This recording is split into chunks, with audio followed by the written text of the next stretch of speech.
Your mic on and off, Ardin. All right, we're live. Yep. I'll wait for you to post in the AKA forums. What's up? I'll give it 2 more seconds.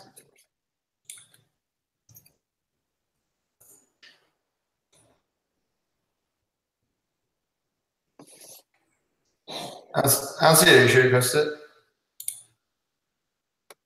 Yeah, I just posted it. Oh, that's probably it. Yep, there it is. I'm just going to get the feed, make sure it's working.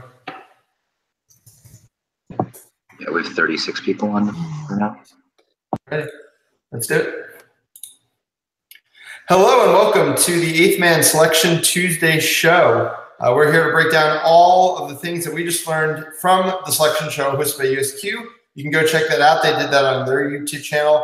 But we're also going to talk a lot about it here and break it all down for you. We've got the 63 teams competing in the college, the 24 in the community or club side, and there's a lot to talk about. These pools and these flights are very interesting. So let's get right into it with introductions. I'm Ethan Sturm, managing editor for the 8th Man. Alongside me tonight, we've got ELO Master and Tulane coach Josh Mansfield. Hello. Social media editor and Cal Quidditch player Ardin Lo. Hey. And managing editor and Lake Erie Elite player Tyler Walker. Hello. I'd just like to say for everyone who doesn't normally watch the secret floor, this is how we dress. It's just we decided to go on camera this time. Always, 100%. We come with a professional look. Even Ardin, that time he came on at 4 a.m. his time, he was rocking a suit or polo or whatever he's wearing now. We're going to get right into it, breaking down kind of our winners and losers for the day. But I just wanted to mention first that we will take questions throughout the show. If you want to go to Ardin's IQA post of this chat or just comment on this video with questions, and we'll get to them as we go throughout the show. So without further ado, let's get to the winners and losers of Selection Tuesday. So these aren't the teams we think are going to win Cup or lose Cup. These are the teams that have either gained the most or lost the most based on what happened just now with the selection show. And I'll send it right. We'll start with the community side. We'll start with the winners of the community side in each of our opinion. And I'll throw it to Josh to talk about his community winner. Yeah, so I think looking at this, my gut reaction is that Lost Boys are probably probably the community side winner. They're in Pool D. So their pool is pretty nice all the way through. They're a pot 1 team, but they've got Florida's Finest as their pot 2. Ohio Glory is their pot 3. Nomads from the Mid-Atlantic is their pot 4. Blue Bonnets and Fighting Farmers. I think it's kind of crowded at the bottom, but Lost Boys should. I think their performance at West shows that they've kind of sealed those upset problems, or they found answers for them. And if that continues forward, they should have a lot of ease there. And then the other 2 teams, Florida's Finest is they're a good team, but they're a nice draw to get in that pot 2. Pot 2 is looking competitive. And I think Finest is probably going to be one of the nicer teams to play out of that pool. You've got Cavalry, Rochester United, and Gambits, all of whom I think are going to be a little more physical than Finest, a little tougher games. Either way that goes, I think Lost Boys are going to come through pretty fresh. And then they've got Ohio Glory, who have, I think, been slipping in the kind of towards the edge of the season. Dan Dargaby is still a question mark. And their starting beater, Max McAdoo, is notoriously bad in playing in heat. If the weather is hot, I think they're going to kind of underperform compared to the other pot 3 teams. So I think Lost Boys should have, if they can do everything right and make sure they're catching snitches, I think Lost Boys should have a pretty nice path to locking up a bye day 2. Awesome. Throw it over to you, Tyler. You're a community team winner from Selection 2.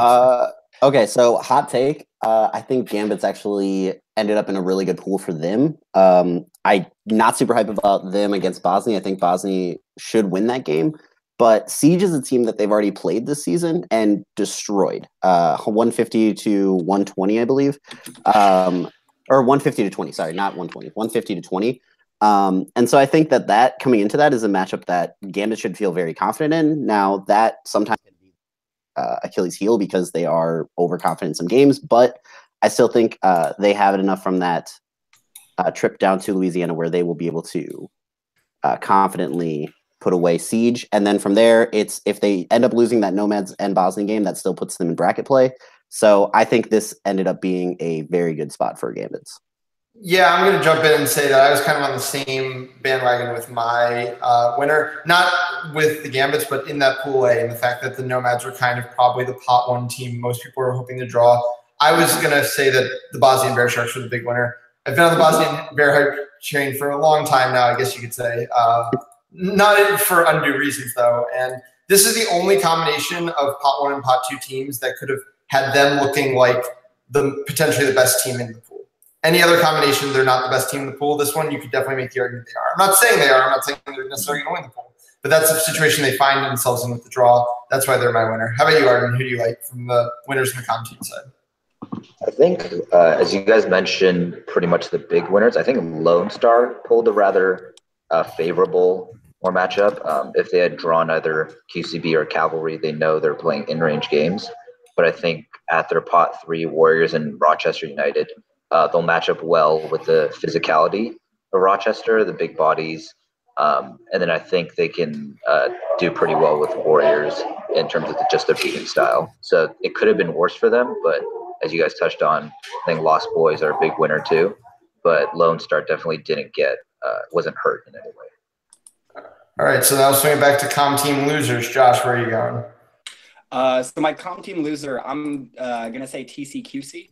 I know TCQC has kind of been they have underperformed expectations, certainly at Heroes vs. Villains. They kind of did what was expected, but I think they're a very athletic team.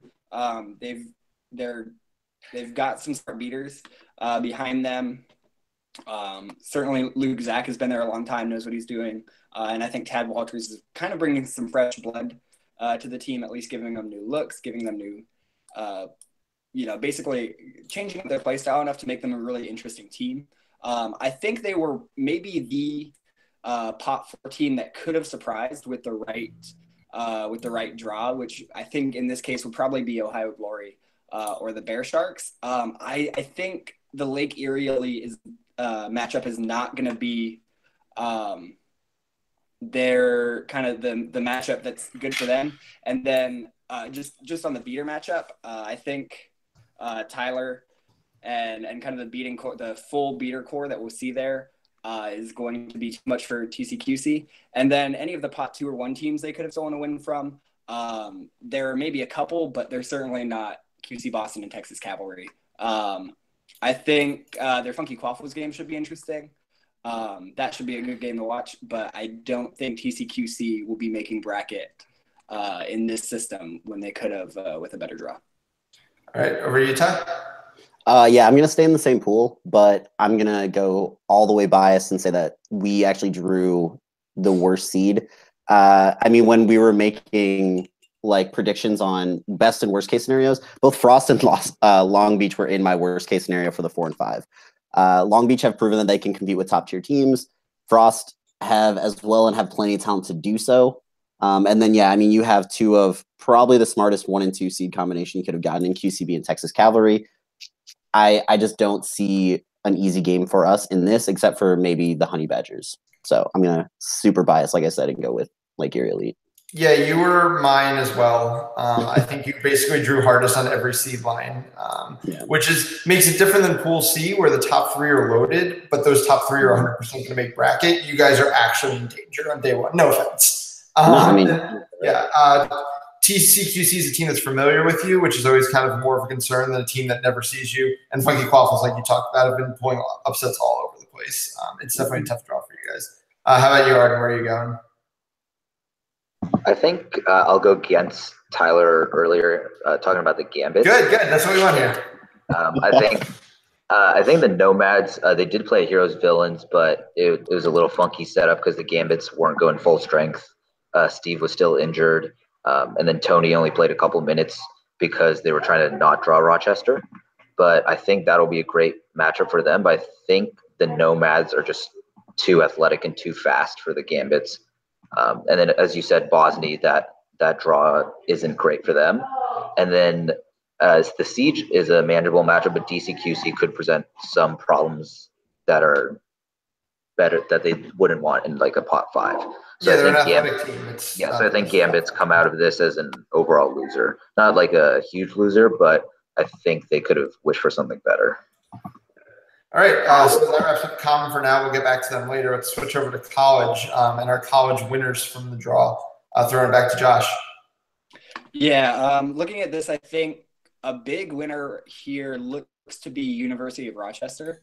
They are, the 3 seed in their flight. And then their 2 seed and 1 seed are Arizona State and Maryland. Maryland kind of notoriously has only played one 8th man ranked team this year. That was the Warriors in the first tournament of their season.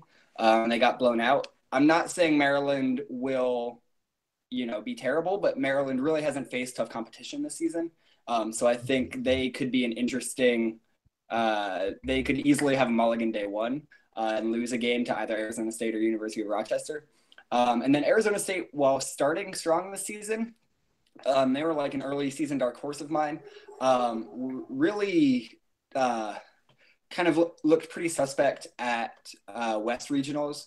Their performance against Cal and their performance against NAU day 1 kind of shows that this team isn't kind of the strong, experienced team that can just put every game away. So I think there's a real chance that University of Rochester could win their flight. And I think that probably wouldn't be the case if they were put in any other flight. Yeah, I'm also going to go with the – no, go ahead, Ardin. I think going for Josh, ASU, I think that beater matchup between Perry and Stephen Belitsky for Rochester against McGonigal, Amani, Vicky from ASU will be good. I think ASU, they've had some problems in terms of regionals, but just because we know them well, NAU knows them well. They've played NAU a bunch of times, but I think at regionals with a team that's not familiar with them and with like big driving forces like Dylan Bryant, I think they can come out on top. Yeah, we'll see. I'm hoping that matchup happens in Flight 3. It's gonna be exciting. Yeah, and I think the thing is you guys are kind of picking winners that are in this semi-easy plot for they have to face each other. A team who doesn't have to face anybody is Mizzou. They're my winner of the entire night by far. Everybody wanted the UVA seed 1 draw. Mizzou got it. They got Miami of Ohio seed 3. Up-and-coming team from the Great Lakes, but they're not one of the powerhouses. They're on that seed 3 line, which included Great Lakes winner Ball State and Northeast winner Rochester, and as well as UCLA. And you keep going down, Penn State. You keep going down. NAU is a team that basically beat ASU. That's the only thing they did all season. They got blown out by a lot of good teams. Ardin's team put them down 150-0. Florida State's a South team that nobody has too much to say about. And you just keep going down and down. Mizzou does not have competition in Flight 2. It would be shocking if they weren't the 4-0 team from Pot 2. They're my winner of the night. Ty, do you have one more winner to finish up? I mean, yeah, the pretty obvious one is I think Texas A&M. I think they played very well at their regional. I think if Texas A&M had not played as well at the regional, I think the easiest answer would have been Texas Quidditch because aside from A&M, I don't think they have much competition in there. But A&M played really well at regional, so I think A&M now is kind of my favorite to win that. And I think probably UCLA and University of Miami, if they can kind of live up to the expectations that they have in region, can compete. But I don't actually see any other team competing with either of the Texas teams in Flight 4. No. So let's swing it over to losers, and again, we'll start with Josh. I'm going to kind of turn over kind of the other side. I think a big loser here is SIU Edwardsville, Southern Illinois University Edwardsville. They're an up-and-coming team from the Midwest, and they're coming in kind of a low pot, one of the lower seeds. They're a 13th seed here, which if things go chalk, would put them in the running, I believe, for a bracket run, or put them right on the border of a bracket run. Unfortunately, the 3 seeds below them are Oklahoma State, Austin Quidditch, and Death Row Quidditch.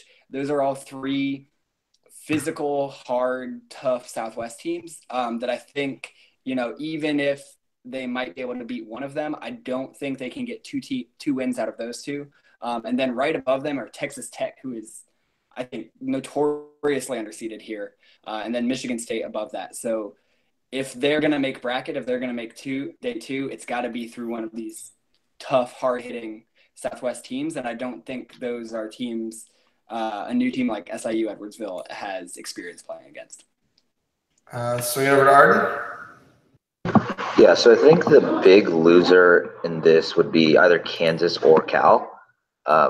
As you mentioned, Flight A or Flight 1, really from top, I'd say Texas State, Kansas, Ball State, NYU, Boston, and Cal are all really solid teams. I think that this was like kind of the one draw we were hoping not to get. And I'm sure Kansas isn't pleased as well. But as we can tell, obviously Texas State does what they do, and then Kansas runs deep. They obviously play Mizzou and Range every time, but they have deep beaters, deep chasers. Ball State won their regionals. NYU almost won their regionals. And then BU made it to the semis, I think, or finals. So, and then obviously Cal, we won our regionals. So I think this is a really tough flight for either Cal and Kansas, and then along with either the two Northeast team pools. But I think it'll be shape up for like a really fun 1-0, 2-0, 3-0 matchups. Yeah, I mean, my losers are kind of based on Flight 1 as well. I just picked different teams. I went with the Tier 2 teams from the Northeast, which is NYU and BU. Both are really solid teams who've had good regionals, who've improved a lot coming into this cup. They have good beating, they have physical play. But you look at this pool, and there are 4 regional champions in this pool: Texas State, Kansas, Ball State, Cal Quidditch. And only 4 teams get to walk away with 3-1 or better records. You get 4-0, 3 3-1s. Everybody else is a 2-2, and they have to play in games to bracket play. And unless NYU or BU either draws really luckily or can beat one of these other teams, they're going to be sitting at 2-2. They're going to have to win a lot of games to get deep into bracket play. They're going to have some really hard matchups, and that's really just a result of the way this Flight 1 drew out. And Ty, you want to finish this segment up for us? Yes. So mine is out of Flight 2, which we haven't talked about yet for being a loser. And it's specifically NAU. I think we kind of talked about them being a lower pod 4 team, but I think that off the bat, their matchup against Baylor, I don't think bodes well for them. Baylor has looked really good this season up until kind of their regional fall. I think that that's absolutely a matchup Baylor can win, and then that puts NAU in a really bad spot. Probably ends up at best as one of the 2-2 teams, and then has to play, fight to get out of there. But of those probably 2-2 teams, they're also going to have to compete against Grand Valley State, Minnesota. Richmond's looked good this year. Sam Houston State. I just feel like this is a pool that NAU ends up not in bracket play because of, and a first round draw. Yeah. So just to remind everybody, kind of how we're saying our statements. In Swiss, it's going to be 4 rounds of Swiss in each flight. There's 16 teams, or one flight is 15. All you have to do is be 2-2 to make bracket play. 44 teams are going to do it, and only 19 teams aren't going to do it. But being a 3-1 or a 4-0, which only 4 teams get to do per flight, will get you buys to the round of 32. Will get you easier matchups going forward. So with kind of that in mind, we're going to dive deeper now into the community pools after doing that kind of surface layer. We'll start with Pool A, which is Nomads at the 1 seed line, followed by the Gambits, Bosnian Bear Sharks, Gainesville Siege, DCQC, and Baton Rouge. My first take from this pool is where is the beating? This is a pool I would say that Bixler is really happy to be in, because the kind of really top tier talented beaters that are going to shake off his athleticism and say, I'm just more talented than you, aren't necessarily here. In that way, it was a good draw for Nomads, but it's also why I think it was a good draw for Bosnia, in that I think they have the best beaters in this pool.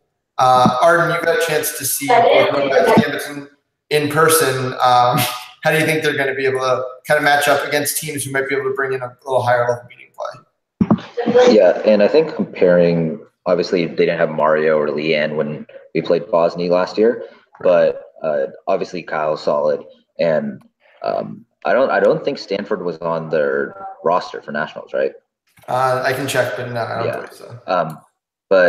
But as you said, Bixler, there is a good amount of depth behind him. I know some people have heard of Joel Johnson, Wyatt Edgar. He's a up and coming rookie. So I think they have more than just Brendan to offer. And then obviously the Gambits, they have their system, Steve, Lissa, Samantha. Yeah, so I think the Nomads definitely lucked out, but I'll be really interesting. I think they'll actually pull away with the pool. I think them against Bosnia. I think Bosnia's one weakness is because they do have Trudeau and Fox are like really big bodies. And one thing we were able to take advantage of was to get around them. Like you're big enough to go through them, but you can also go around them. And I think the Nomads, McCracken, Nick Vandy, Stu, they all kind of fit that mold. So I think the Nomads can pull away with Flight 1. Right. Josh, we've got two teams kind of from the southeast coming into this pool, the Gainesville Siege and Baton Rouge. Kind of my first impression is that they're probably the two teams bringing up the bottom of this pool, but do you see either of them making a run in it? Yeah, I think Gainesville Siege is definitely always going to be a question mark. Tevin Foster, when he's hot, is one of the better seekers in this league. So I think if you're Gambits, you've really got to be worried if Siege puts you in range. I think the biggest loser in this pool is probably actually the Gambits, not because of seeding or their record, but the main reason being in January they flew out to New Orleans for Wolfpack and got to play Baton Rouge twice and Gainesville Siege twice, one of which was a forfeit. And hoping to see some new teams, they just get to basically see the same teams at nationals, especially those kind of 4 through 6 teams. They're just going to be rematches, and I think rematches are the games that breed upsets. Granted, all 3, technically 4 if you include the forfeit of those games, were out of range, but Gainesville Siege is a team that you can't let within 30. Baton Rouge is a team whose beaters, I say this with all love, are aging. But Michael Sanders, Cody LeBove, when they're hot, right? So the Gambits would have to watch out for a hot Baton Rouge team, I think. Gumbo, which kind of fractured into Baton Rouge, obviously upset them in bracket last year. So it's going to be interesting. I think, honestly, I see Baton Rouge beating DCQC. DCQC has kind of fallen off the wagon at the end of the season. I don't know if that's due to tournament rosters they're bringing, if they're short rostered. But since regionals, they really haven't had a signature win, I think, at all. So I think Baton Rouge could pull the upset there. Gainesville Siege, Baton Rouge should be an interesting rematch. They've played twice this season. Both have been in range. Gainesville Siege pulling to win both times. But, yeah, I think the bottom of that pool isn't too worrying if you're Nomads, Gambits, Bear Sharks, but they're not as good as it could get. I think there's going to be they're going to have to prepare for those games, specifically the Siege and the Baton Rouge games. Right. And for people who aren't as familiar with kind of where the Mid-Atlantic is right now, because I guess you don't see necessarily that many games, maybe from a different part of the country, you see that DCQC name and you're kind of familiar with some of the things that means. A team that was originally kind of the breakup of the NYDC Capitalists and had a lot of really talented players. A couple years ago, they beat Cavalry at Cup. This isn't that team. This is a team with a more depleted roster, kind of less of that top-end talent, which isn't to say they're not skilled, they don't know how to play the game, but this is a team that's lost kind of consistently to the top teams, even in the Mid-Atlantic, which is going to make competing with the top 3 in this pool a tall order. I really see this going some combination of Gambits, Bear Sharks, Nomads, as the 3 teams moving on from this pool. 3 teams are going to move on from each pool to bracket play. Does anybody counter that, or do we all kind of agree that it's going to be the top 3 moving on from this pool? Tyler, you're muted. I agree. Yeah, I think you could take a massive upset from Siege. Probably is the only team that could, I think, pull it off to keep any of these teams out. And the only team I think that is potentially getting upset would be the Gambits.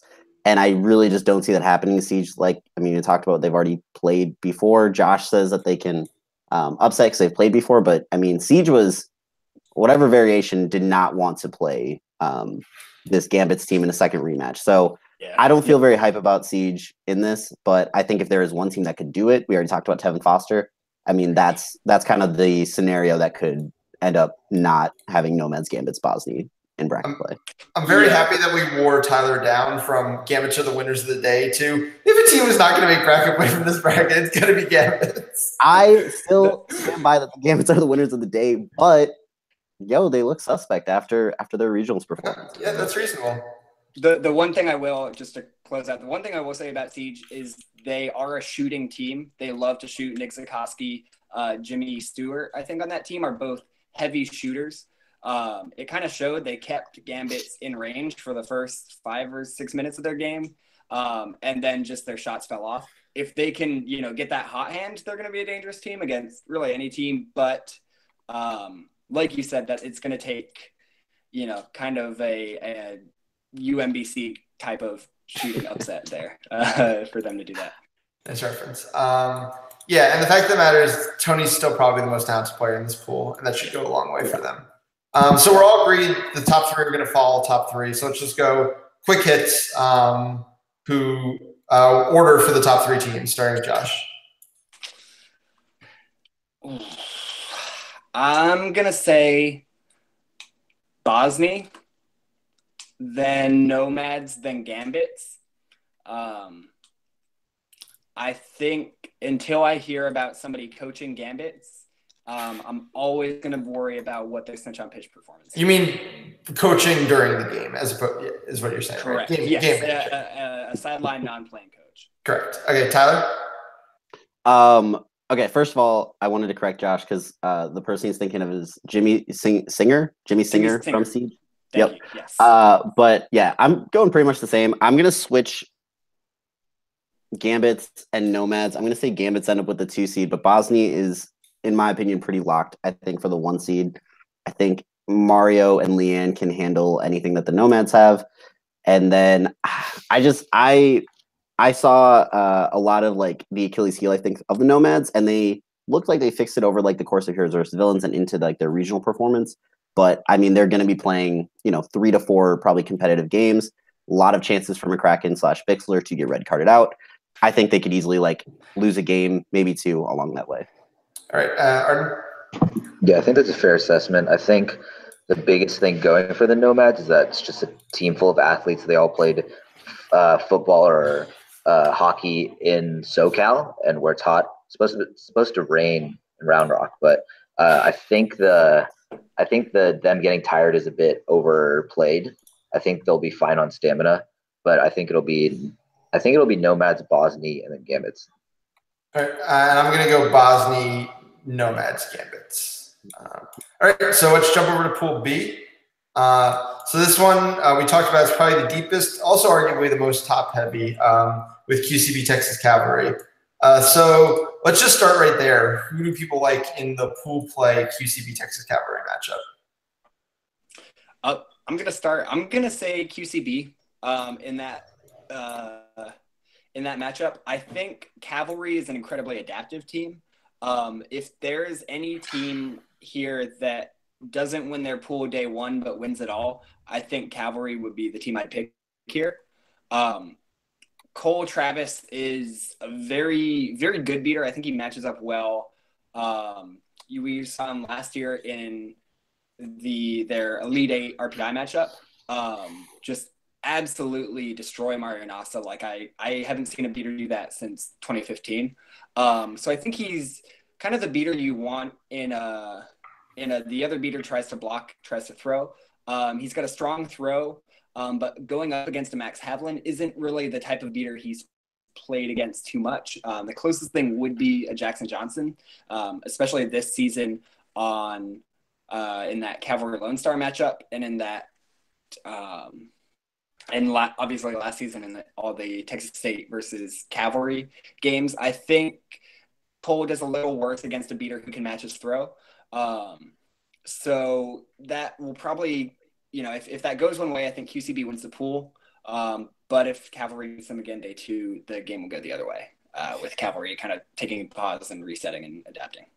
See, I could see kind of something different going on. So this QCB team has no depth. And if they want to win this cavalry game on this day, they have to run basically their first line into the ground for 18 minutes. Because if they start subbing into their deeper lines, they will lose this game. So the question becomes, do they want to do that on day one? The benefit is a bye to the quarterfinals instead of having to play in the round of 12. But kind of the question is at what cost, especially playing in this pool where you're going to have a lot of at least talented teams playing each other. I think I kind of like cavalry on day one. But I think both of these teams learn a ton from this game and adjust for a potential matchup on day two, which just based on how kind of we rank in the eighth man, I think most of us are expecting a decent chance of happening. So then we can kind of move down, talk about Pool B. We've got the two Great Lake Midwest teams, Twin City, TCQC, and Lake Erie Elite, and then Long Beach Funky Quaffles in the pot five. I think most teams are saying the Honey Badgers are probably going to be sixth in this pool. Ardin, we've seen Long Beach kind of pull off these crazy upsets against the LA teams, but is this a familiarity situation, or is this something they can do against a wider swath of teams? I think they can actually do it against a wider swath of teams. They have a really talented roster. Beater, Andrew Berger. They have really big utility role players in Michael Aguilera, Joe Robles. They have a solid core. The one thing they're lacking is a true ball carrier. They kind of do like a ball carrier by committee with Josh Ishizaki, Anthony Hawkins. But then I think it's a team that runs deep, which will present problems for either Lake Erie, Cavalry, or QCB. They can hold them in range for a solid 15 minutes. I think they can pull the upset over Twin Cities, but I don't see them making it into the top three, but they'll definitely be problematic. It's hard to game plan for them because Berger is a really, really solid beater. Watching him up close at Westerns, but it's hard to put them away as the Gambits and Lost Boys both know. But I think they'll cause problems, but won't make it in the top three, unfortunately. Okay. So Tyler, from your point of view, kind of sitting in this pot three line, you mentioned kind of the talent of these two teams. What has Twin City shown you in the past that kind of makes you a little bit nervous about them? Yeah, I mean, they have a ton of athleticism, especially in the Quaffle game. I mean, players like Alex Obenauer is kind of the best example of what kind of the athleticism TCQC can bring. We haven't seen as much of the kind of finesse of Quidditch that you'd like to see from a Quaffle line like that. And I mean, it's really just if they can put that together, they have the ability, I think, to be a team that can compete with anyone. It's just the fact that we haven't seen that. I think arguably their smartest Quaffle player, Nathan Digman, is injured for Cup, so they will be out of him. But he will be coaching on the sidelines is what I hear. So that could improve their Quaffle game, which could end up them pulling an upset against someone. Their beating line is good enough to compete. I think Tad has shown that he can compete at like a top level. After that, I mean, they're kind of digging into like Josh Zemke and Cody Narvison, who can compete, maybe not quite as athletic as, you know, whoever Cavalry puts in after Cole Travis, if it's John Molina or if Augie ends up coming in that game as well. I just don't see them competing at that level, but I think that Tad can compete enough with Max and has given Max trouble in the past that who is is it Colin Kieran is the second line for QCB? Is that right? Matt Carnelli. Okay. Yeah. So I think Cody or Josh could easily compete with them. And so it's kind of how much QCB needs to play in that TCQC game. I could see them having trouble from there. So I mean, I think coming into this TCQC was everyone's hope to not get in the pot 4 seed. And yeah, we got them. So that's pretty fun. Yeah. Going back to Heroes versus Villains, which Twin City traveled to, they played Lost Boys in range, Rochester United in range, and Nomads in range. They lost all 3 games on Switch Grabs, but that's not really the point when you're looking at a pot 5 team. A pot 5 team that can do those things is big. They did play Long Beach and kind of blew them out, actually 150-60 on that same weekend. Ironically, you guys both traveled that tournament and neither of you played each other. So I think this is probably the pool we're gonna have the most differences. So let's just go our top 3 in this pool. We can start with Josh. Yeah, I'm almost tempted to switch because I think you made good points, but I'm going to stick to my guns. I'm going to say QCB wins Cavalry kind of plays the classic play it slow, win when it counts game, Lake Erie 3. I don't think Tad does well against the athletic fast beaters, or people who run around a lot. And if there's Cole Travis, Max Havlin, and Tyler are obviously beaters who move. They take up space on the pitch, and that's kind of going to be Tad's Achilles heel there. It wouldn't be a secret floor if we didn't get a Tad rub in there, so I'm very happy with that. Ardin, go ahead. So right now I'm trying to find the schedule, trying to figure out when QCB and Cavalry play. Does it exist? I'm not sure. Yeah, they say pool play games will be at a certain time. I don't know. But, wait, they do. Let me see. I'm going to say if QCB and Cavalry play late in the day, it's 1 p.m. I think I'm going to go Cavalry, QCB, Lake Erie, just because Twin Cities and Funky Pools, I think, will require QCB to play their first line longer than they want, and then I think and then Cavalry, obviously, they have the usual Augie, Casey. I think they'll run away with the pool actually in their game against QCB. All right, Tyler, you up? Wow. Well, I disagree with everyone, and I'm going to go with Lake Erie wins this pool. A lot of bias in there. No bias, no bias at all. Cavalry, I think it's second. I really see Cavalry dominating QCB in that matchup, and then QCB ends up with third. I think that if there is a pool though that any team outside the top three is going to fall off, I think it is in this pool. I agree. And yeah. Hopefully it's not you. I know. I'll do Cavalry first, QCB second, and Twin Cities third. Move on to Pool C. I believe somebody in the chat, I think it was Nate Western, said, I think Pool C is the only pool where the bottom three are completely locked out. That's how I kind of feel looking at this pool. This is a really strong top three. I want to say they're all top 8 in our rankings, maybe even top 7 or 6. I haven't looked in a while. Lone Star, the pot 3 that nobody wanted to draw, RU, Warriors, and then the bottom 3 of Southern Storm, Rain City Raptors, Silicon Valley Scroots. So it's not just how strong the top 3 are, it's how kind of unimpressive the bottom 3 are. Does anybody want to debate that the bottom 3 can compete, or should we just talk about the top 3? I mean, Storm have shown that they can play teams in range. Granted, it was at really bad conditions at South Regionals, but that's South Regionals. Yeah, that's the best they got. And then Scroots are supposed to be a smart team, so. Yeah, I think Scroots, if Miles wasn't injured, they might have a shot. But sure, but 2 torn ACLs tend to kind of do the damage. All right, so Warriors RU and Lone Star. Warriors RU we've seen a little bit of already. They're basically very evenly matched. Where do we think Lone Star falls in this economy? Way above it, kind of around the same level, below it? I think our rankings at least say above it. So I think Lone Star gets second in this pool. Sorry. I think Lone Star ends up getting second in this pool. I think this was a rough draw for the Warriors. I see them ending up third pretty solidly, in my opinion. Rochester United have been pretty impressed with this season, and I think that the way that their beaters play is very much going to trap the way that Lone Star beaters play into over-aggression. Jackson Johnson, Duquette, Molly all like to play all the way up into the other team's keeper zone. When they have a full head of steam and are rolling, they will be able to dominate. But Rochester has enough size and tackling ability with like Solomon at point in the quaffle game that they'll be able to keep up with Lone Star in the quaffle game. And then I think their beaters will do a great job of kind of like baiting the Lone Star beaters into over-aggression and then capitalizing on it in the transition game.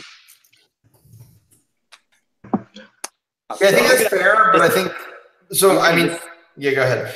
Yeah, I'm going to disagree there. I think Lone Star, I will agree with you that I think Rochester United is the worst pot 2 team Lone Star could have gotten because with the regional requirement, they couldn't have gotten Cavalry.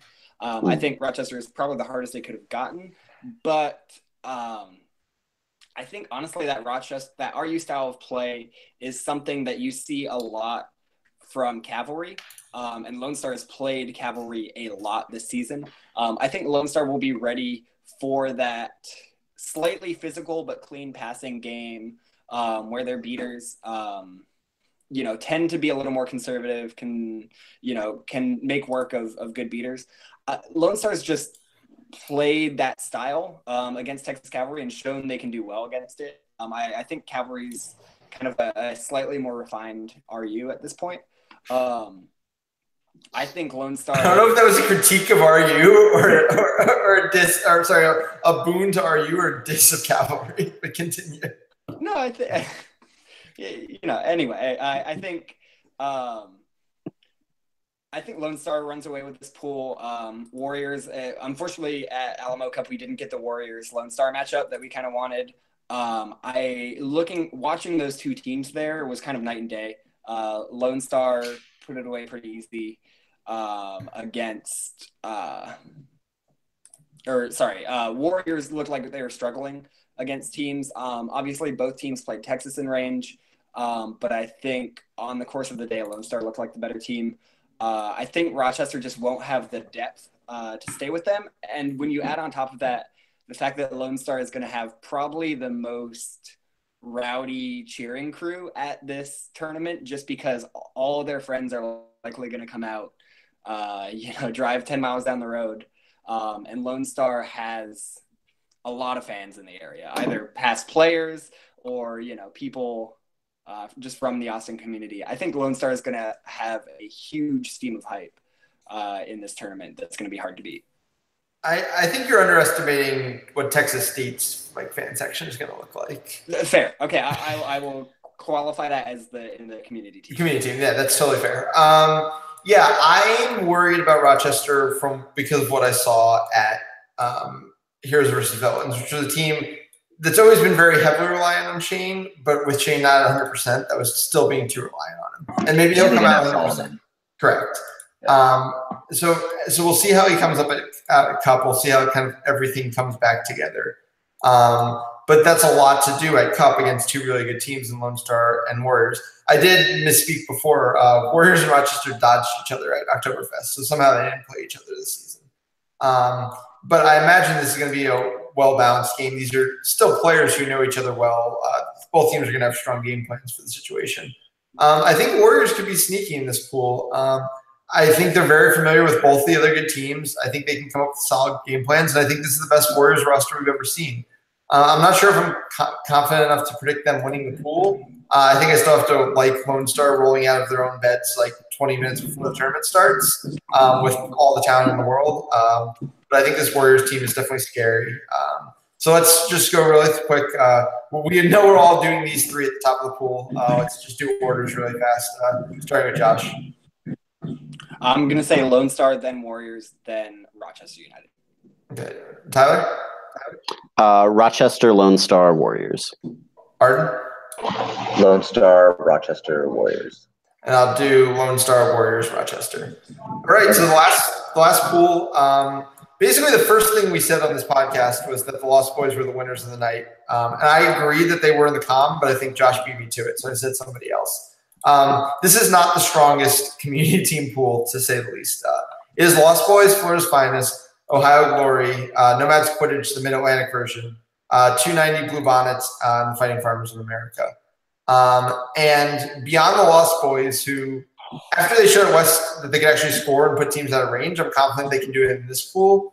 It seems pretty wide open. I know some people might be high on Florida's Finest, some people might be high on Ohio Glory. 290 Blue Bonnet still has all the physicality in the world. You can make a case for a lot of teams, maybe not so much Fighting Farmers or Nomads.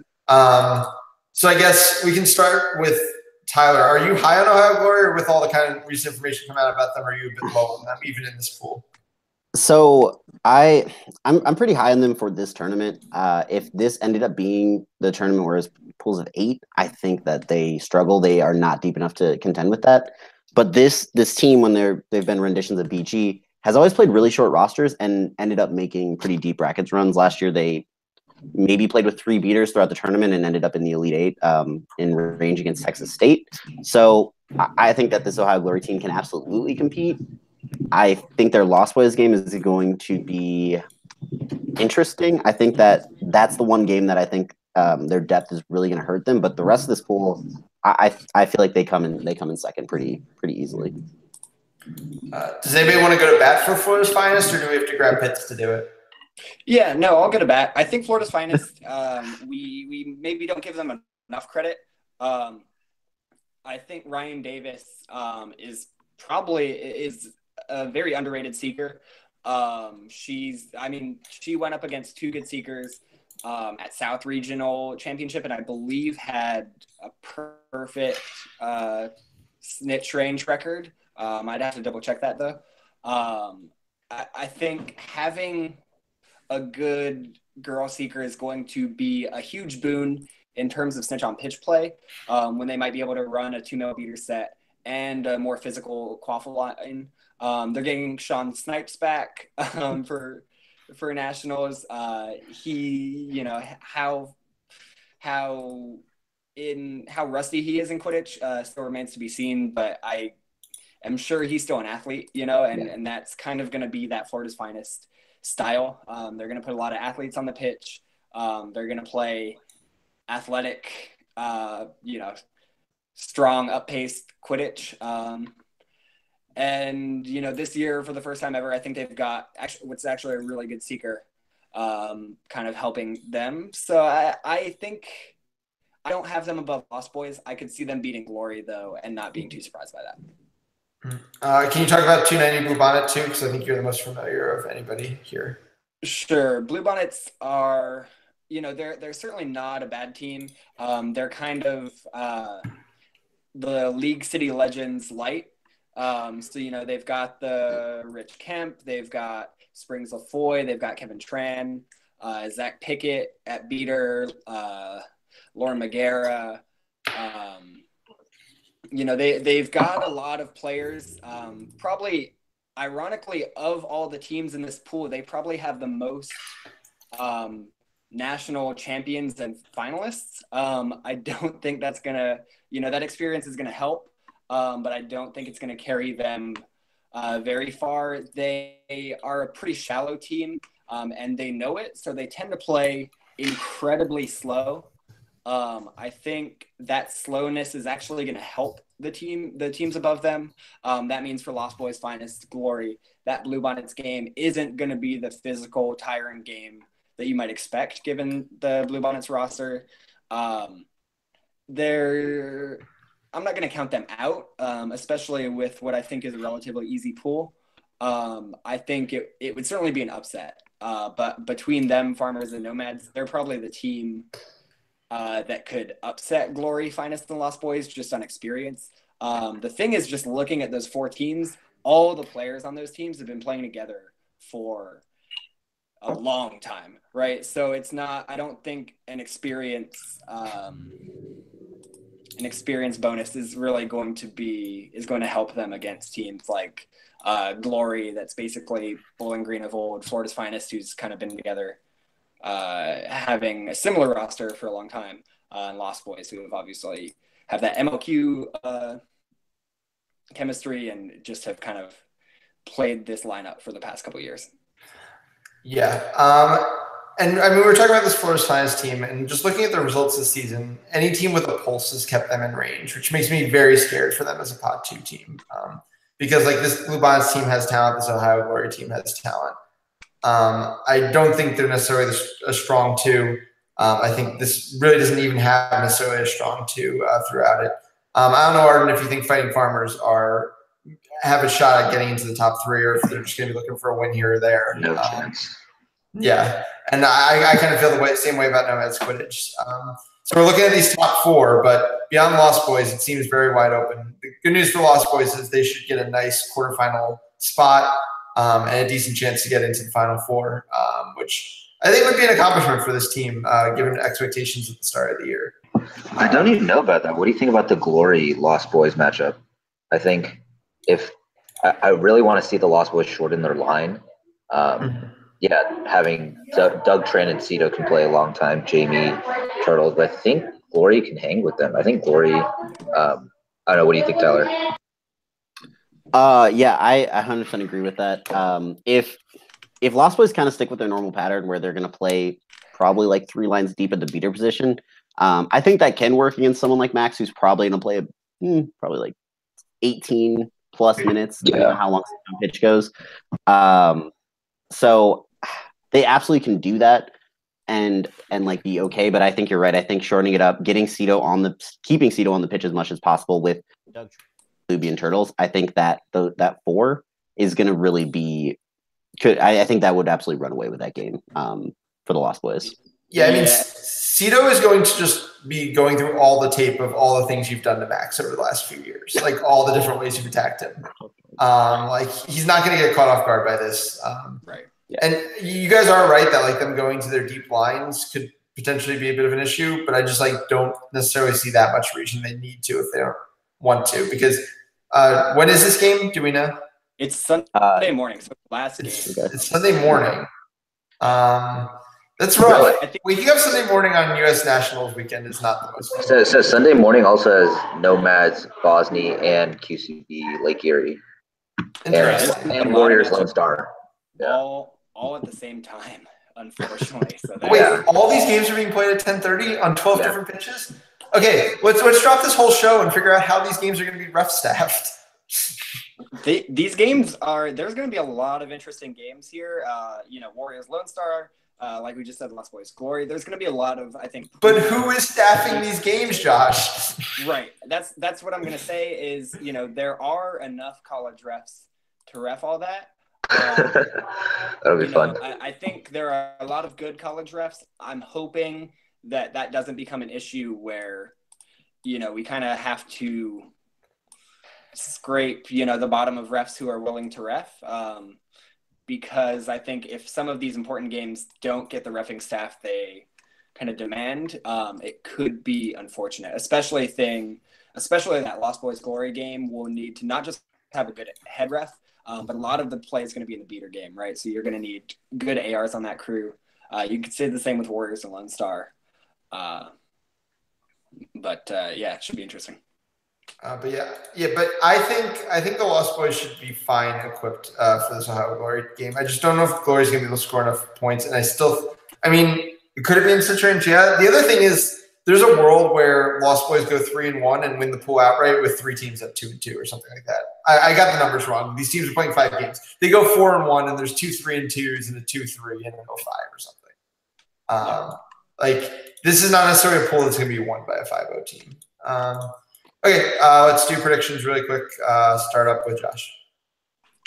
I'm going to say Lost Boys, Finest, Glory. Tyler? Oh, man. Okay. Yeah, I think Lost Boys are pretty clearly my number 1. Yeah, I'm going to go with Glory too. And I think the team we haven't talked about almost at all from this pool is the Nomads. I think they sneak in as a 3 seed. They've looked pretty good in the second half, not like overly dominating, but I think they're going to play to sneak into the 3 spot. Ardin? I think it's going to be Lost Boys, Glory, Finest. I think Glory will make it closer than you guys think. So. That's fair. I'll go Lost Boys, Glory, Blue Bonnets. Getting out in front of that South hate. So come at me, everyone. All right, so that does it for the community. Thanks for the people who started putting questions in the group, but they seem to be kind of college-based or just ragging on Ardin. So we'll touch back on those later, but thanks, everybody. So we'll just swing over to the college, especially because we're running super long. We're literally going to be here till 11 o'clock at night. So that's fun. We're going to have to talk about these a little differently because we just have kind of the flights and the first round matchups. We don't necessarily know who's going to play who down the line or anything like that. Like I said, though, every flight's going to have a 4-0 team at the end of it and 3 3-1 teams. Also, every flight will only have 1 team who loses all its games. Flight A will have nobody who loses all their games because the bye team will go 0-4 technically. So let's jump right into that flight 1. We talked about it a bunch already. It is the flight of death, as it were. It has 4 regional champions and the 2 and 3 teams from the Northeast region. It is deep. Somebody's going to be in a really bad 2-2 situation. Texas State and Kansas both have a chance to be the 4-0 team. There's a decent chance we'll see them facing each other late in the flight, or maybe a little bit earlier, depending on how the matchings pair up. Is anybody riding for anybody besides Texas State and Kansas Quidditch to win this flight? I think you have to look at Cal here. I know Cal is certainly going to have depth issues. Starting really only I think they're only really bringing Ryan Fenning as their main. Ardin can certainly correct me, but their main keeper. No backup keepers. I think what's going to matter for Cal is if they get their Texas State-Kansas game out of the way early, they could certainly go on to make a splash in this pool. I think they probably are a third to those two teams, but I wouldn't count them out. No, I think that's definitely fair. Yeah, that's fair. I'd say if we were bringing a full roster, we could. I'm really interested. I think the Kansas-Texas State game will end up being the difference, but I'm really interested to see how Ball State does, because they got someone back from the spring. Tyler, I'm not sure who it was. Yep. Probably Nick Kaufman is who. Yeah, I think huge playmaker. Yeah. Yeah. So, but I'm interested to see how Ball State does without Matt Brown and Aaron Moreno. I think we would do well against them. But yeah, I see the top four obviously being Texas State, Kansas, and then probably Cal, Ball State. But it'll be a dogfight. I think we just want. I wish we had the depth coming to nationals, but with no backup keepers. Ryan will have to play almost every minute, and then going up against Texas State and Kansas, who are both really deep teams. I think if we got like a Mizzou, we would have matched up better, but yeah. Yeah, and you do have to look. Ideally, these are probably the four teams that are going 4-0, 3-1, 3-1, 3-1 in the pool. With Swiss, it certainly gets interesting because something like after their first game, Texas State could play Kansas and Ball State could play Cal. And then suddenly two of those teams are 1-1. And if they match up in the next round, one team is already sitting at 1-2, just kind of by luck of the draw for that flight. So you would hope that doesn't happen. Yeah. I will say the one game I'm really excited to see in this pool is Texas State versus Kansas. I reffed that game at Alamo Cup this season, and it was probably some of the most fast-paced, fun, exciting Quidditch I've seen. Those two teams play fun Quidditch, and especially when they go against each other, I think that hype kind of plays off one another. If you can, watch that game if it happens, because it's going to be fun. Here's my question, though. Let's say the pairing gods are friendly to both Texas State and Kansas Quidditch, and they play in round 4 as the 2, 3-0 teams. I guess 2 questions. So at that point, the first round buy-in bracket play is sealed because 3-1 teams get it. So you're basically just playing for seeding, which could pretty flimsy. So how hard should you go in that game, and how hard do they? I think the answer is probably they do. I think that's in those teams' blood. But should you at that point? Yeah, I think rationally you got to look at how you've held up through the day 1, what you're feeling like going into day 2. If you're healthy, if your lines are feeling good, I say you kind of run it as your play-in game to bracket, basically. Kind of see what you've got where win or loser doesn't really matter. I say that's what you should do. No way in hell these teams do that. Texas State and Kansas are just way too competitive of teams, I think. Texas State particularly feeds off hype.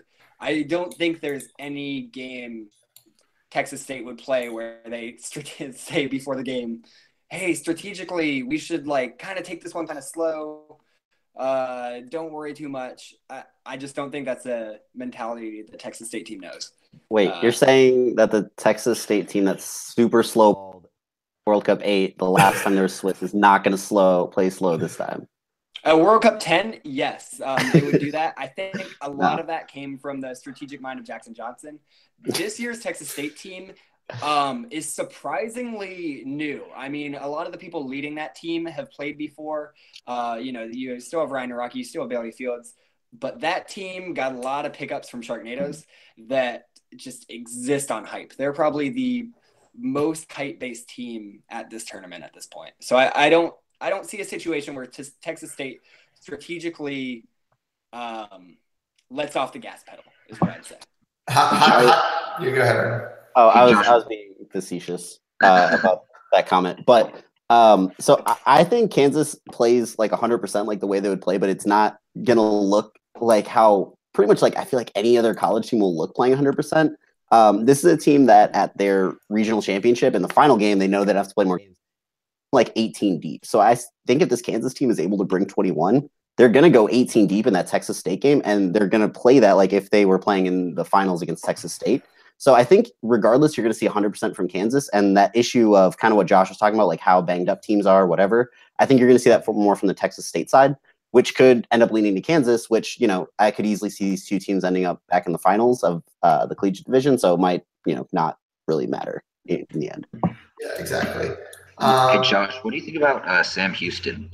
I watched some film of them. Like, obviously, they have Anna Cervenka, I think Sam Reagan. I think they could be solid and kind of pull some upsets. Yeah, this is the Sam Houston team that kept Texas A&M in range, closely in range, only off by 10, I think, at regionals in a game that wasn't. I mean, that was more a testament to Sam Houston than I think a knock on Texas A&M. That was a very good tournament overall for Texas A&M. I think Sam Houston's going to make this pool interesting, kind of just like Boston University will. I think overall this pool's entire mid-range, those range of 2-2 teams, all the way from Creighton, North Carolina is, I think, incredibly underseeded. LSU has obviously shown big upset potential, and Ohio University has looked really good this season. All those games that result in 2-2 teams are going to be fascinating, and I think any one of those teams could pull out a 3-1 if we saw something like I described before, where Texas State, Kansas, Ball State, Cal have to play two of each other at one point. Yeah, and I kind of want to get into that too, because yes, Texas State and Kansas Quidditch are the two best teams in this pool, but Ball State and Cal are both not the teams they were at regionals. Ball State's different in its beating game, if I'm correct, Tyler. Cal is obviously missing a decent amount too. You've got these two Northeast teams who are going to be becoming more full strength. NYU wasn't full strength at regionals, and they are still almost the best team in the region. Frank Minson should be back for nationals. BU is under the coaching of Harry Greenhouse and has improved exponentially from October to November and now on and on up until now. And then all the teams you just mentioned, it's going to be pretty crazy to grab those 3-1 slots. I don't think it's a given for anybody except Kansas Quidditch and Texas State that one of them should get one and the other one should get the 4-0. Also, when I was mentioning before about someone not playing all the way, Texas State has that first round bye. They're only playing 3 games on Saturday. They're going to give 110% to those games. 100%. I agree. So let's try to kind of break down. Are there any? So we'll start. Are there any round 1 games people are interested in? Josh, I guess you might be talking about the SHU or the Ohio or. Yeah, I actually. So I think Ohio versus LSU is definitely going to be a good game. I don't really see any other upset potentials. NYU is obviously getting players back. Otherwise, I think that might be interesting versus Creighton. Kind of like, upset potential, long odds, kind of where you place a bet. But I think NYU should be favored there. I think if you're going to watch a first round game, outside of hanging out with Texas State during their bye, it would be Ohio versus LSU. Any other games, or do we just want to jump into predictions? Yeah, I'm gonna talk about Florida for a second, just because we haven't seen a ton of this University of Florida team. They played well at a regional that got axed in half before anything really definitive, I feel like, happened with that Florida team. I think they can compete with Boston. Boston looked really good at regionals though, so I'm kind of hesitant more towards like Florida being good than Boston like kind of messing this But I do think Florida can compete with that Boston team. Yeah, I think Florida's got a lot of young talent. It'll be interesting to see how well that translates to a tournament like Nationals, where, you certainly need, I think, experience kind of reigns at a tournament as big, long, and as impressive as Nationals. But I do agree, Florida should be a fun team to watch. Yeah. All right. So each pool will have a 4-0 and the 4 3-1s. So let's each do our prediction for a 4-0, and then the 4 teams we think grab 3-1s behind them. You don't have to put those in any particular order.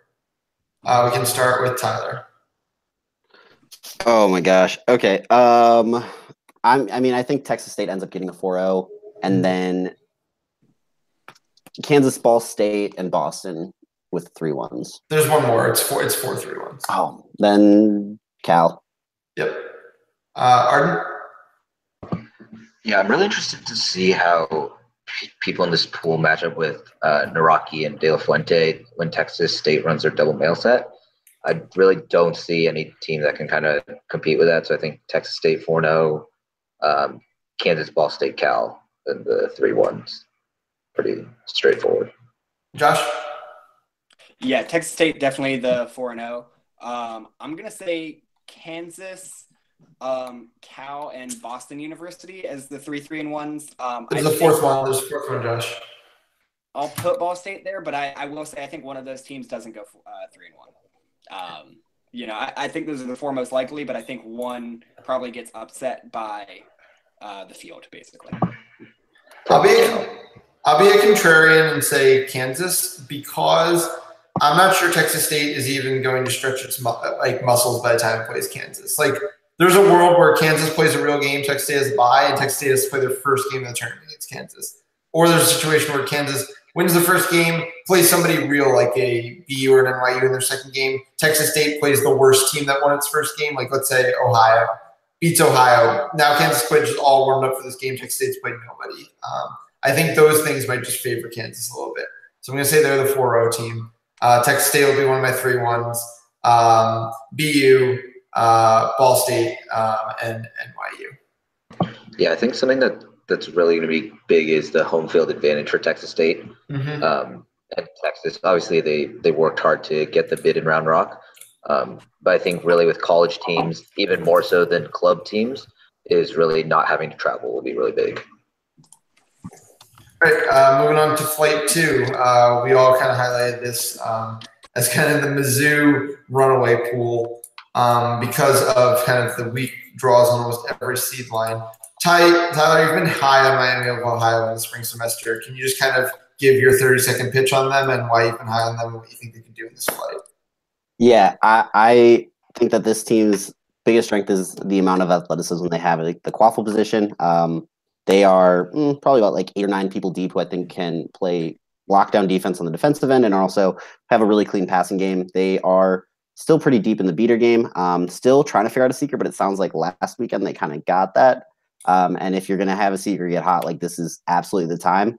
I feel like I'm jinxing it by saying like every year that it's Miami of Ohio's year, but this I think is Miami of Ohio's year. And if there's ever a flight or pool that they were going to win, I think this is the flight that they can win. We've already talked about kind of how watered down this pool is. I feel like that if they can get a game against Mizzou later on, I can easily see this team using their depth to break that game open. Yeah, I mean, you just go beyond these two teams, and it's so hard to get excited about any particular team. Be it UVA, NAU, like we said, they have those ASU results, but not much else. I mean, I guess someone like a Sam Houston could even make a run in this pool. I don't know where you are on them, Josh or Tyler. I think Sam Houston's in pool 1. It was UTSA is in this pool. My bad. I must have typed while rushing to write 64 teams in. Sorry. I jokingly, so I looked at these teams and I kind of broke them down. I was talking to my friend Miguel, and I jokingly made a pool that UTSA wins, and it was almost exactly this pool, just with Mizzou being the one alternate team. I just kind of want to break it down. The 1 seed in this team, UVA, is by far the lowest ELO rated 1 seed. The 3 seed, Miami, Ohio, is the lowest 3 seed. NAU is by far the lowest rated 4 seed. FSU is by far the lowest rated 5 seed. And then, from there it kind of, Syracuse is also is one of the lower ones. Richmond is pretty low. This is a pool that I think is going to have a hugely interesting middle. Silver Phoenix and Baylor, I think, have a chance of making big moves in this pool just because that middle to top tier is so weak. I think Mizzou ultimately probably runs away with it, but UTSA is going to have a lot of fun. I agree. Yep.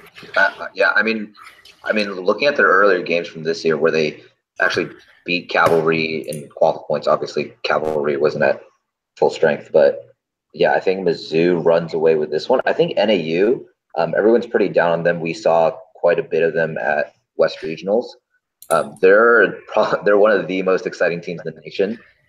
Keeper Colin Stat, he'll run and gun every single time, even if there's a bludger back, and they're athletic enough to make it happen.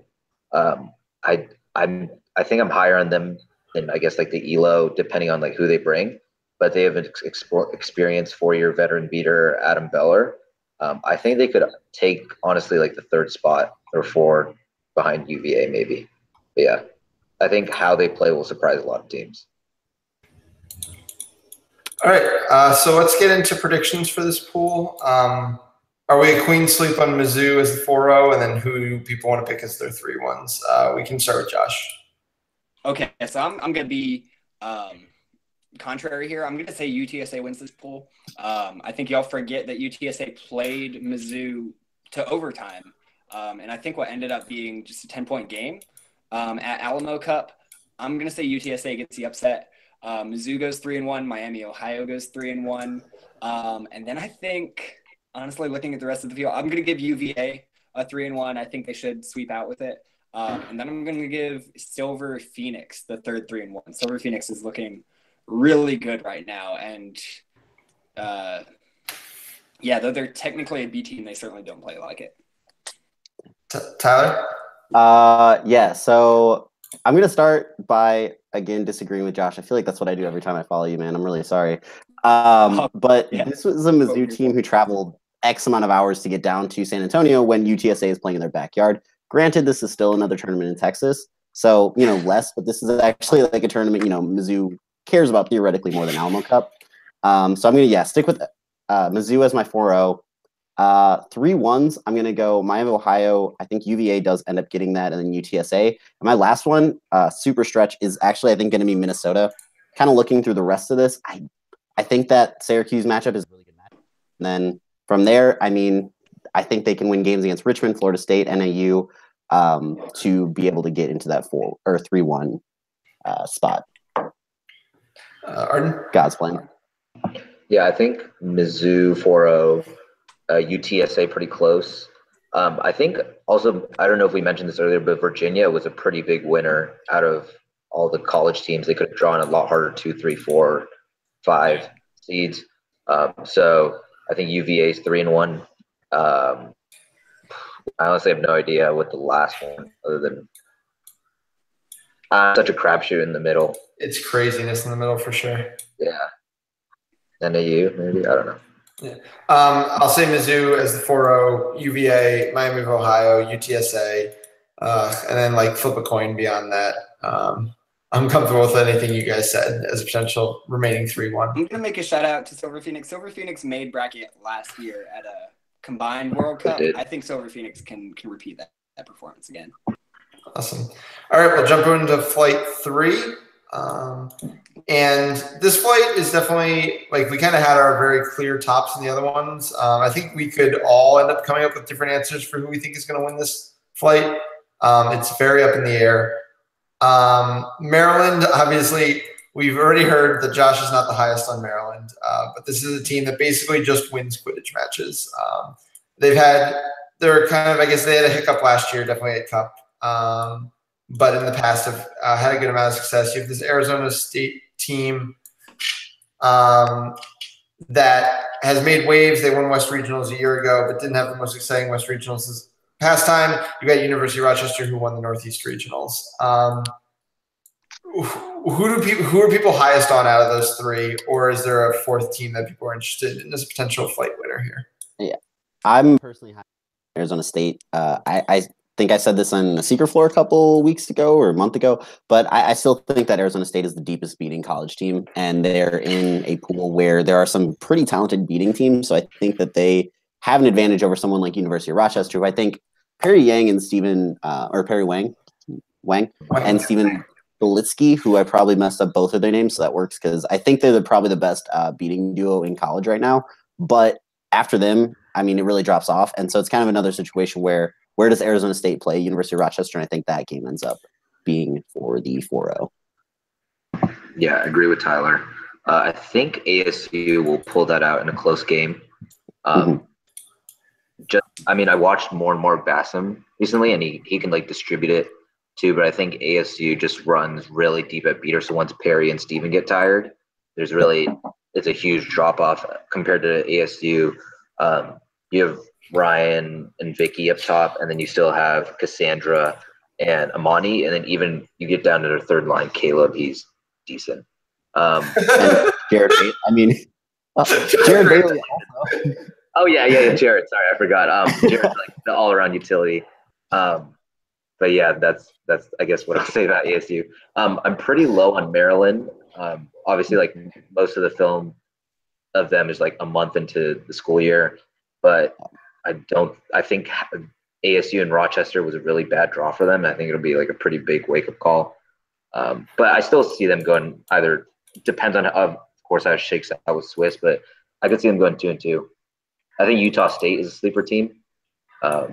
They have a couple good veterans in Cam Vombauer and Drew Smith.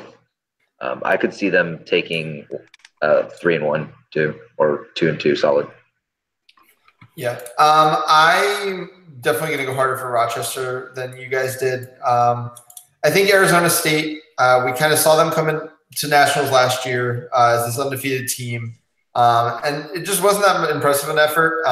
They got outscored in qualifying points by Miami.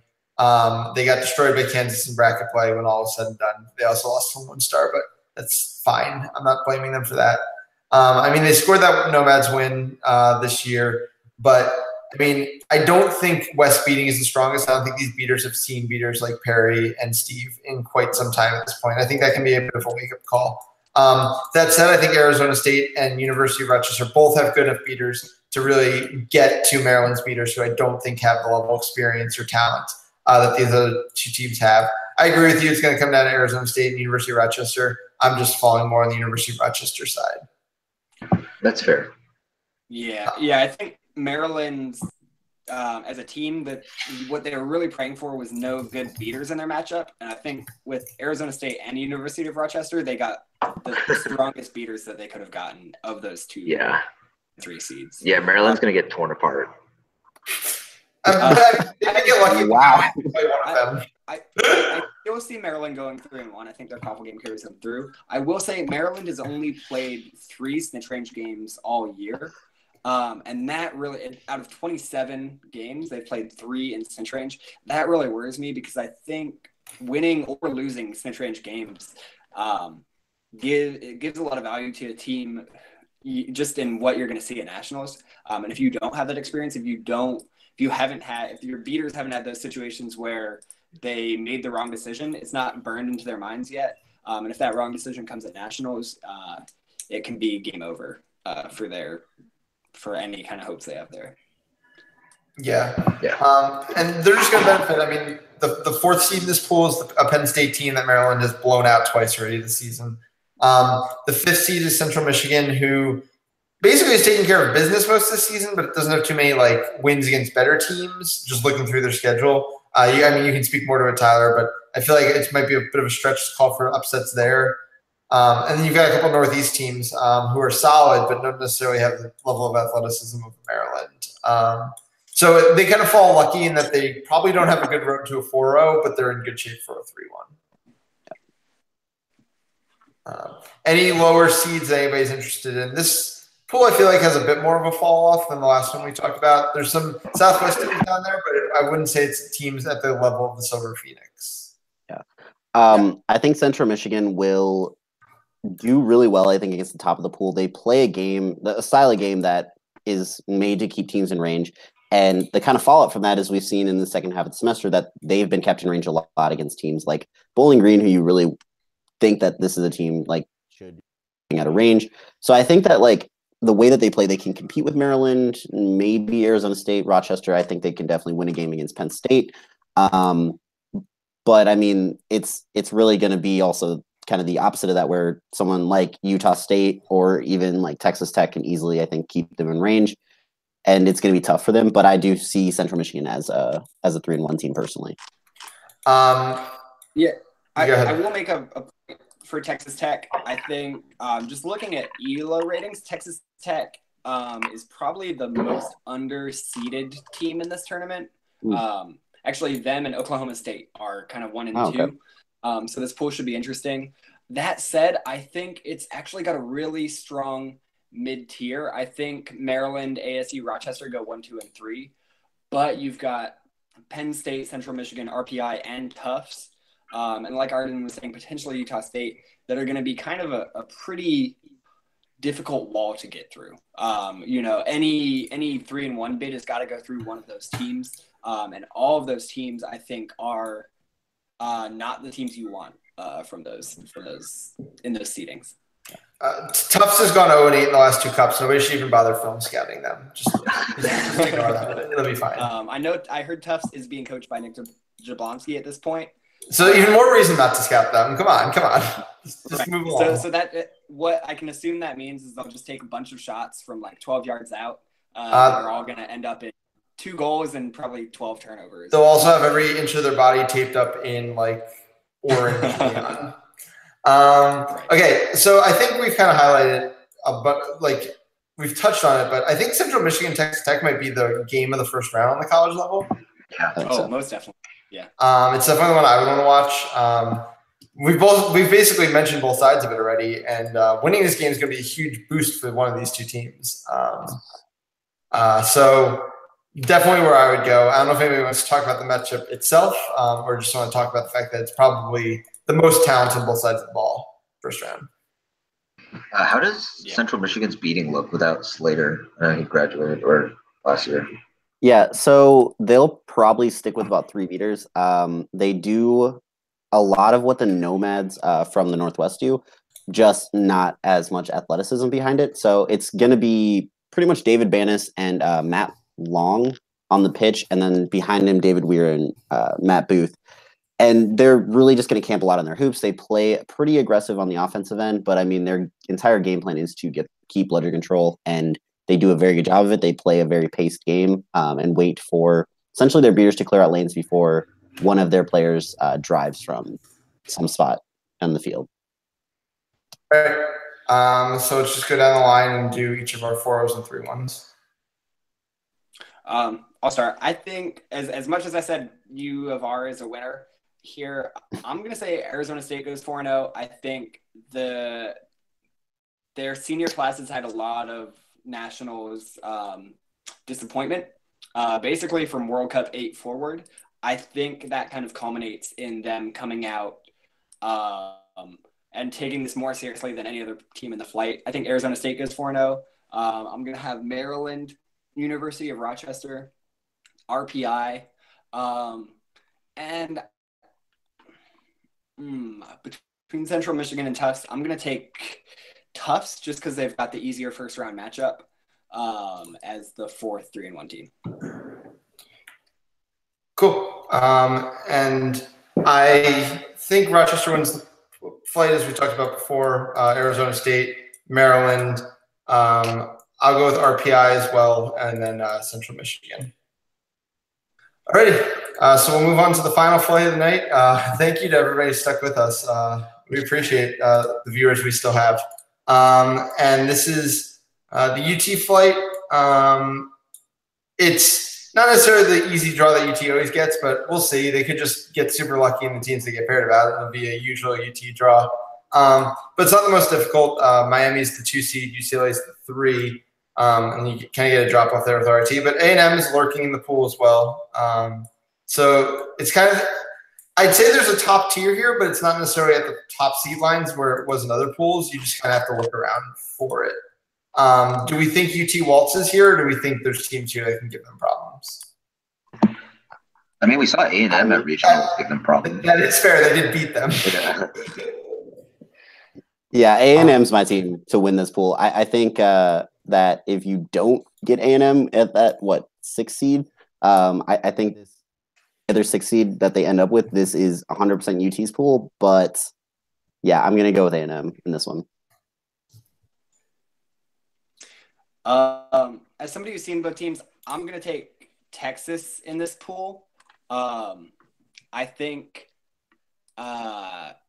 Texas just is the more consistent team than Texas A&M. Texas A&M has lost to UTSA. They've gotten blown out by Texas State, which Texas hasn't this season. Texas is just probably the most consistent team at this tournament. And in a format like Swiss, what you need is consistency. So I think the slight edge goes to Texas Quidditch. Yeah, that's how I kind of feel that A&M has kind of been that up and down team all through the years, and even up to this year. Like, nobody saw their finals run at regionals coming until it happened. So I'm more inclined to the consistency of UT. What were you going to say, Ardin? I think UCLA could possibly take 2 in the pool. Everybody knows they graduated like 17 seniors, but it's pretty amazing how they've rebuilt. And then they found a great secondary keeper in Jonathan Rovetta. He's like 6'2", 6'3", actually like brings size to UCLA, which could help them a lot in like the A&M matchup. But I see Texas actually like running away pretty handily with this pool, because Texas isn't going to allow A&M to. And watching that game, Texas had so much time on the snitch, but they just couldn't pull. And then A&M just pulled pretty quickly. So I think Texas runs away with this pool pretty easily. I will say the one interesting thing about this pool is Texas's day 1 games after their Virginia Tech, what should be a blowout, could very much repeat their World Cup 6 championship run. Their quarterfinals was Texas A&M, their semifinals was Bowling Green, and their finals was UCLA. I think maybe only people in this call right now who care about Quidditch history would find that interesting. But I personally love stuff like that. That would be a fun thing to see if Texas repeated their World Cup 6 run in flight play. So we'll know Josh slipped somebody on gameplay at 20 if that plays out. We could also get the infamous rematch of Miami, Florida versus Bowling Green, which again, I feel like World Cup 6 history. Yeah.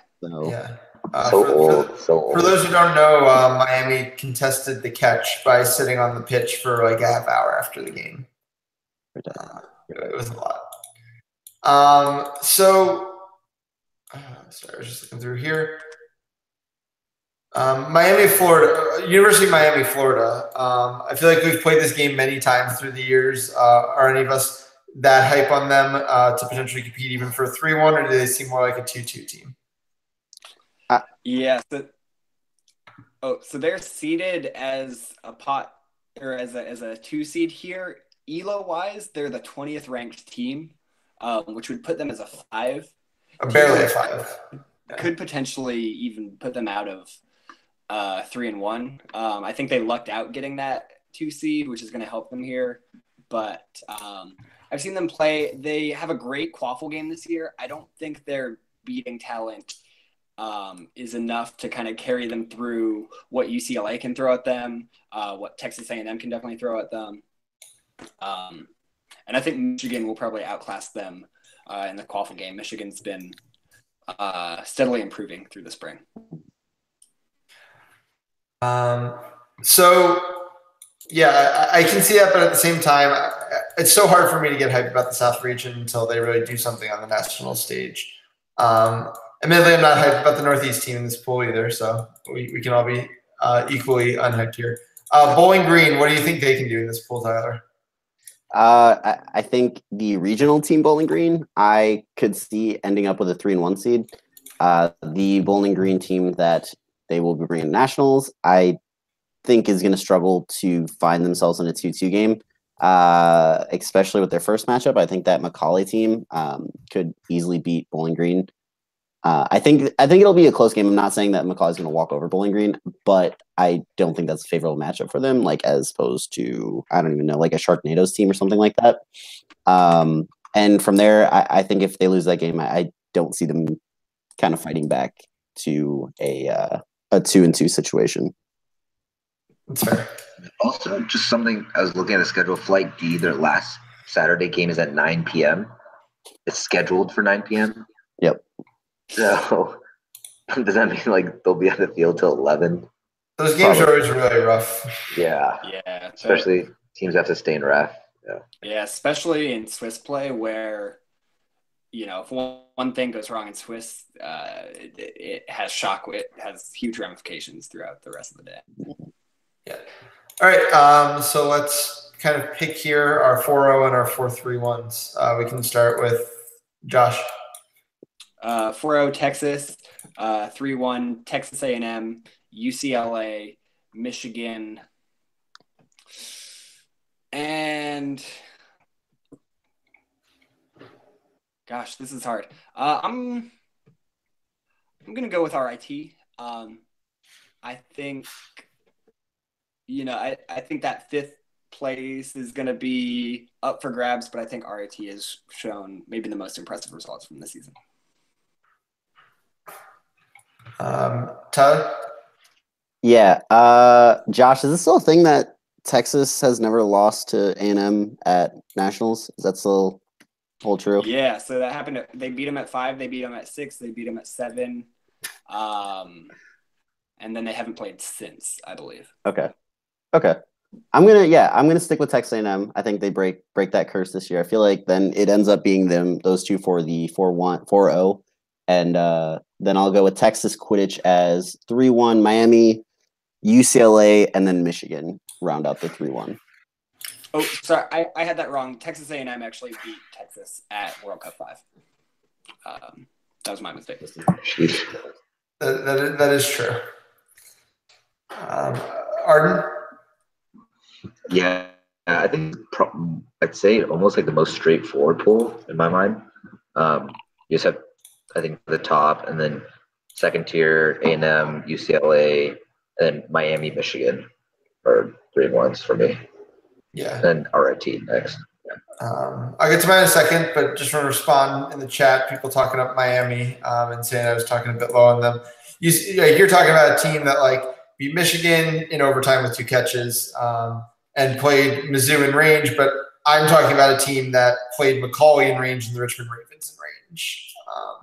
I'm not saying you guys aren't going to do anything, and I'll happily put you as one of my 3-1 teams, but I'm not super excited about your prospects going forward in bracket play. I will say, going to bat for Miami a little bit, that they gave us, as Lone Star last year, a lot harder game than we anticipated. We came into it a little bit feeling like, okay, this is we just got done with our Arizona State game, and we're feeling like, okay, now we have the pool. This is just another game we can hopefully breeze through, and they gave us a lot more trouble than we were anticipating. So I do feel like this Miami team does deserve a little more credit than probably we're clumping them in with the rest of the South, who is generally underperformed. But I think that this Miami team is pretty solid. Tyler, you were only a Sweet 16 team last year. Why does that result even matter? Ethan, why? Sorry, it was there. I'll stop. My 4-0s UT. My 3-1s are Miami, UCLA, A&M, and Michigan. All right, so we finished all the flights. I'm going to check if there's any questions worth answering, and then we'll get to our champion predictions, and we'll get out of here. The first question is definitely not worth answering. Okay, good to know. Great. Tad's mailbag is above ours right now on the page, so that's just wonderful. I feel like we kind of touched on Justin's question already. I like Shane's question. He asked, how big of an advantage is it to have an easy 5th pool play game on Sunday versus a hard one, or is it the opposite? I would say you want a 5th pool play game that has no bearing on your seating so that you can warm up in the morning but not have to go all out and tire yourself out. I don't think blowing out teams in the morning really does anything for you, but I'd want to face a decent team with nothing on the line would be the ideal situation. Yep. That's about it. We appreciate the question, Shane. Finn apparently doesn't know that I lowball Tufts any chance I can get, so that's fine. Moving on. So picking our community and college champions. Everybody ready for this? Yeah. Okay. Who wants to go first? I'll go first. Okay, go ahead, Tom. Yeah. So collegiately, I've been pretty hype about the University of Kansas since I got to see them at Midwest Regionals. They struggled a little bit at Alamo Cup, a lot more than I think I and a lot of people up around this area thought they would. But I still feel really hype on this team. I think that the way that they play is perfect for a deep bracket run.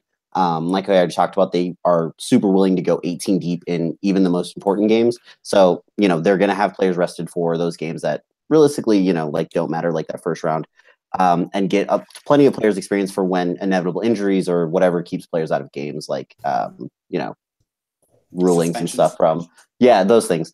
So Kansas is my collegiate pick. Do I have to do both right now? No, we'll do college first. Okay, cool. I felt like I talked for a long time. Go ahead, Josh. Gosh, I've been back and forth between Texas and Texas State kind of all year. But even on this, I think Texas will benefit from having the easier flight. But I think, at least at the moment, Texas State has shown to be ascendant. Either way, I think the winner has to go through one of those teams. I'm going to put Texas State as my winner, just maybe because I'm personally biased by wanting a new champion.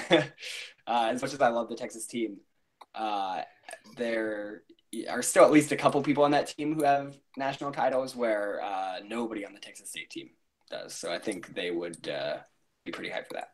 And I think they also have the talent in the beating game to back that up. Yeah, I think Mizzou will take college. Watching them Final Four last year, I think Beckerman's game and just the pool draw that they had will make day one a lot easier than compared to like a Texas State, as Josh was talking about. Like Texas State, in all probability, will have to play a combination of Kansas, Ball State, Cal, and I think that could hurt them come late day two. And then I think specifically for community, I think it'll be Lone Star. Yeah. Just too deep, too much talent. Yeah. I'm also going to go with Texas State. I just think they're the most talented team by far. I think they're the most organized.